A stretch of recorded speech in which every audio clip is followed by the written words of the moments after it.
سعودی عرب میں آج سے 2 روزہ عالمی اقتصادی فورم کا آغاز۔ وزیر اعظم شہباز شریف اہم عالمی مسائل پر موقف پیش کریں گے۔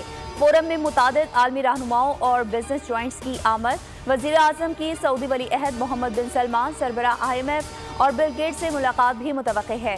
وزیر اعظم شہباز شریف سے ریاض میں سعودی پاکستانی سپریم کوآرڈینیشن کونسل کی بھی ملاقات۔ پاک سعودی معاشی تعلقات پر غور۔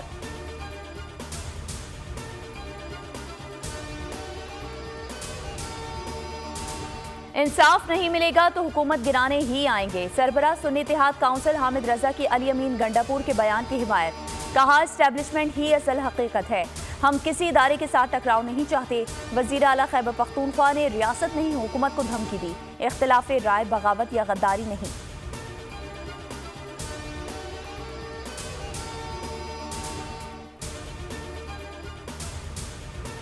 لیبر قوانین میں ترمیم لا رہے ہیں، ملازمین کی پرواہ نہ کرنے والی کمپنیز پر جرمانہ ہوگا۔ وزیر اعلیٰ پنجاب مریم نواز کا کام کی جگہ پر حفاظت اور صحت کے عالمی دن پر پیغام۔ کہا پنجاب کے ہر ورکر کی صحت، بہبود اور حفاظت کے لیے پرعزم ہوں۔ ہر روز بحفاظت گھر واپسی یقینی بنائیں گے۔ نجی اداروں کے اشتراک سے سیفٹی مہم شروع ہو چکی۔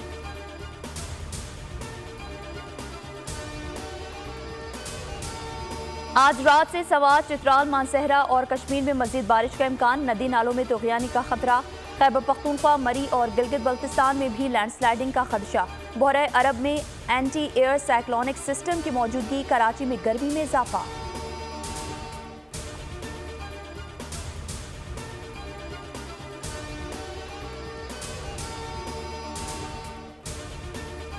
اور مظفر گڑھ کے علاقے شہر سلطان میں پولیس مقابلہ، 2 پولیس اہلکار شدید زخمی، نشست اسپتال منتقل۔ ملزمان اندھا دھند فائرنگ کر کے فرار۔